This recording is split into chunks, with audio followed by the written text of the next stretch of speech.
It's just so stupid.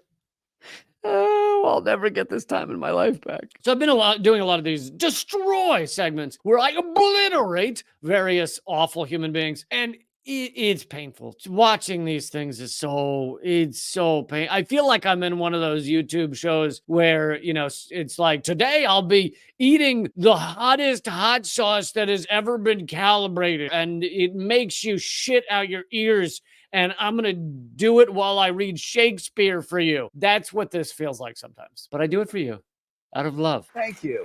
Gen Z don't think it's required. By the way, is there a less likable human being on television? And I know this is like one of the top 10 news shows in the world or in America or whatever. But this guy, there's no one on television that looks more like Gargamel. And it's like a troll crossed with Gargamel. But also, as you watch it, he looks bored with his own show. He looks angry and bored at the same time with his own goddamn show. Like, there is, at no moment does he show any enthusiasm to be on that TV set. Gen Z don't think it's required to show up when you're hired. You may have heard of ghosting, a behavior typically associated with dating, where you abruptly stop communicating with someone without explanation. And he delivers things like he thinks he's delivering a riddle. Like, it's a bizarre cadence. But on top of that, this is supposedly a comedy show. I mean, it's a comedy show that touts garbage right-wing talking points. I guarantee you they have writers and things to try and make this funny, and it is remarkably painful. Remarkably. And there's only a couple of like written jokes in here. There's probably 4 or 5. I will point out at least 2 to 3 moments where he thinks he's going to get a laugh. And this is an audience who loves him. This is a live audience of people who love his show, and they don't know to laugh. The practice is common among Gen Z, and now they've started doing it with employers. It seems he thinks that the key to comedy is just going up and down like this. Like, why did he say to deliver that line deeper than the last one? It is, it's so maddening. That's just from the comedy aspect. I haven't even gotten into the garbage politics yet. The new survey found that 93% of Gen Zers admitted to skipping out on interviews, and 87% said they even accepted a job offer only to not show up for their first day of work. It should be noted this study is from the UK, so none of the jobs were for dentists. So, first of all, cheesy dentist's UK joke. And that's probably his biggest laugh out Cheap of the shot. entire. Kids claim that bailing helps them feel in control of their careers. No surprise, their flaky flights of fancy have left businesses struggling to hire people. I think he thinks alliteration is a joke. Like, if either he or someone wrote flaky flights of fancy and they thought that was funny, but alliteration isn't funny unless there's a reason for it to be funny. To just say flaky flights of fancy is just, you sound like you're reading nursery rhymes to adults who don't understand how the world works. Plus, without a job to tie them down, they could spend their days doing what they do best: nothing.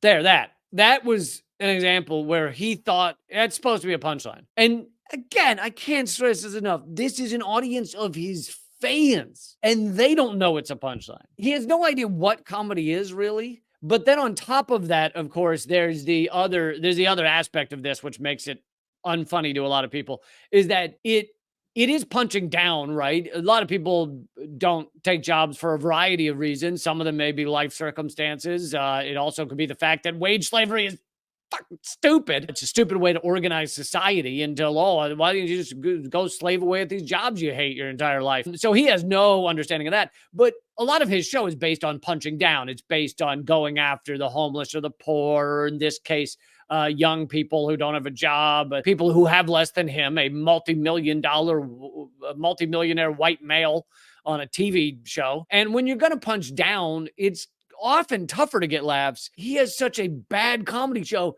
that even his audience of fans don't realize when he's said a punchline half the time. Which raises an interesting question. How do you have a career if you constantly blow off job interviews? And if you're a boss, be happy that you just dodged a bullet. A person who blows off their first day of work probably isn't someone you want working for you. So yet again, now I don't know if he thought that was a joke or not, but it's like, okay, that's a medium level point, I guess, to make. But I think he thought he was going to get a laugh, which is why he changed his voice. It's so bizarrely awful. I cannot fathom the human beings that watch this. So the kid probably did you a huge favor.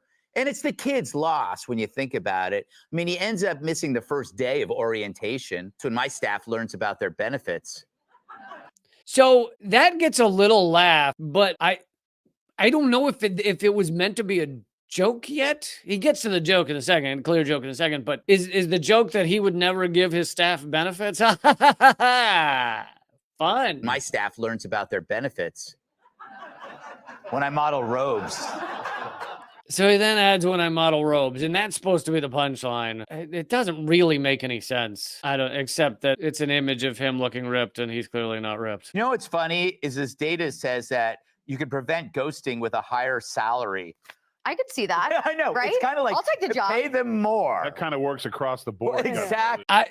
I think he wanted that to be an insult. He was going to say, why would you pay someone more that doesn't show up? But they probably didn't show up because it didn't pay enough. Like, that could be a top reason. A lot of this is them acting like something is ridiculous that isn't ridiculous at all. It's like they don't even, maybe they didn't show up because they weren't paid enough. And it's bizarre. It's bizarre there are human beings that watch this. Do you think this is unique to Gen Zers? I do, but it's actually a reverse trend because I recall being ghosted by some of the jobs that I applied for. She then tells a story.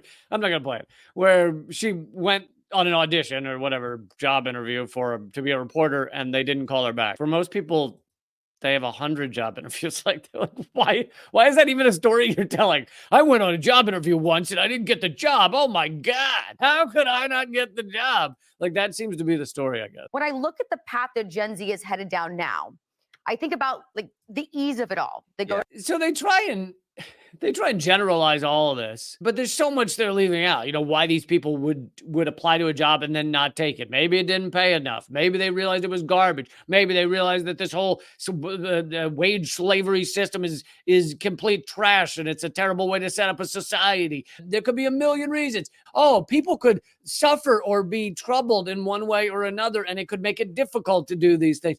All of this just basically gets ignored by this group of, I'm going to assume, very wealthy people who are on a TV show who are doing fine. Now, as someone who was on a TV show and was doing fine while I was on my TV show, I'm not criticizing them for having a TV show. I'm saying maybe don't spend all your time punching down. This entire show is based on making fun of those who are struggling, like most of it. That and Joe Biden, which I'm fine with them making fun of Joe Biden. They don't seem to understand that the two-party system is actually one party, which is, I mean, you can't expect them to get everything right. Anyway, so she's now stereotyping and saying all Gen Zers do this. they can fail college classes and have it wiped off their transcript in some cases, and future employers will never know. Mhm. They could probably get their student loan debts wiped out by Joe Biden. So everything she's listing, by the way, is a tiny percentage of the population. The number that can fail out of college and then have it wiped off their transcript, is there any evidence that the number that can have that done now is greater than the number back when she was a kid or a student? Like, things have changed. Oh yeah, all the grades are wiped off transcripts now, more than they ever have before. Or is she just making that up? And Joe Biden eliminating student loan debt, I've covered this several times. First of all, we should eliminate it. But on top of that, he claims he's eliminated all the student loan debt, but the number of people who've actually had debt eliminated is a tiny fraction. And the amount of debt eliminated is a tiny fraction. But on top of all that, how about we just have free college? Oh my God, that would be so insane that you just educate your people. We can't have that. But of course, these people are so short-sighted that they can't even picture a society where college is paid for. Whereas there are plenty of countries where college is paid for. In some countries, college is paid for people from out of country. These people who are rich and privileged cannot picture a world where we just educate people. Oh, that can't happen. They graduate only to blow off the employers who are trying to give them a golden opportunity. And she then decides that all work, even though all these jobs they're not showing up to, is just a golden opportunity. Maybe it's shit jobs. Maybe they're not showing up to shit jobs. Golden opportunity. Someone gets a job working over the French fryer at Arby's and then doesn't show up on the first day and decides it's not for them. How did they miss out on that golden opportunity? It's just bullshit. Imagine if they're treating potential employers like this, what they probably treat their significant others like. It's just so stupid. Oh, I'll never get this time in my life back. Yeah, everyone who skips out on a job clearly treats their girl or boyfriends like shit. I can't subject you to this anymore or me to this anymore. I do have to say, I do love how he doesn't seem to know what comedy is, and the audience doesn't seem to understand where the punchlines are supposed to be, and they're all kind of in this train wreck together, trying to figure out where or what they should laugh at.